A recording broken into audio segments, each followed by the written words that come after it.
What's up? It's your boy Rich. And today I want to kick the door open with some of this business game on value. I want to talk about value.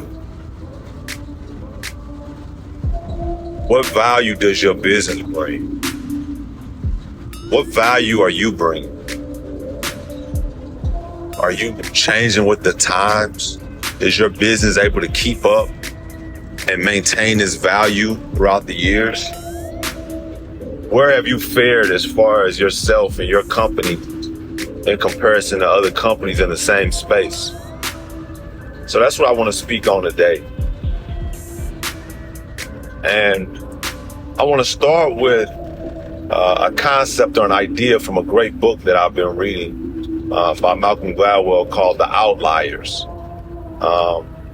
He speaks on a concept which is not new at all, but it's this idea of 10,000 hours. And it's that at 10,000 hours, if you've done a specific task or skill for at least 10,000 hours, that you are considered an expert at that. Whatever that may be. It could be playing the piano. It could be at plumbing. It could be being an electrician. It could be at driving a truck. If you've logged 10,000 hours, you've seen enough road to where now you've witnessed enough accidents in person and odd things and illegal lane changes and all sorts of things over the time that you would figure by 10,000 hours of driving that you're pretty comfortable behind the wheel. So comfortable that you can instruct somebody else exactly how to shift gears and what sequence and what order in order to operate a truck. You could be able to tell them all the moving parts of a truck, right? Because you deal with it every day. So that's kind of this concept of having 10,000 hours under your belt at whatever that may be. And I wanted to look at that today because, with being considered an expert at a specific field, or whatever field that you may be in with your business,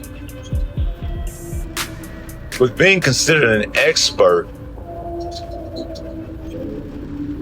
I feel like that gives your business a different type of value to the market and to the community. Why? You've mastered something. You understand the ins and outs of this thing. Why that's helpful? Because if a customer has a question, now you're not giving customers misleading information.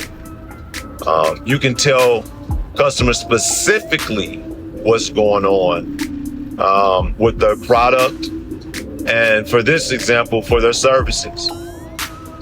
They might have contracted your services, and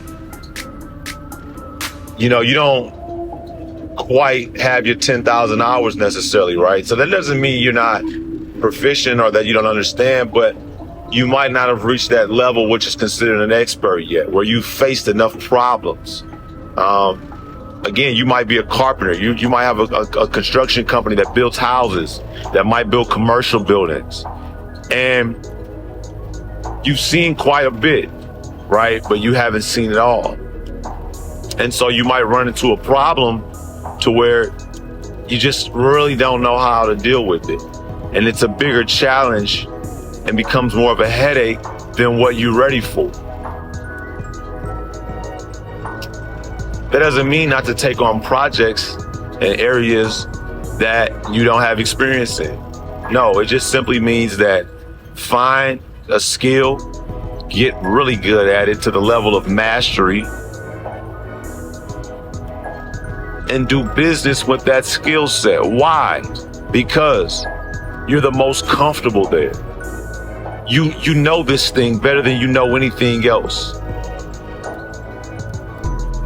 If somebody has a question, you can answer it confidently now, comfortably. You don't have to think about it, right? You don't have to second guess it. Anything that arises, you can deal with it a lot easier. Why? Because why? You've dealt with it 50 other times, 1,000 other times. you've seen this thing so much that it's second nature. Versus a novice, they've never seen it, or they maybe only have seen it a time or two. They walk in, it's a huge problem for them. Now they're going to spend more time, resources, money dealing with something because why? They've never seen it.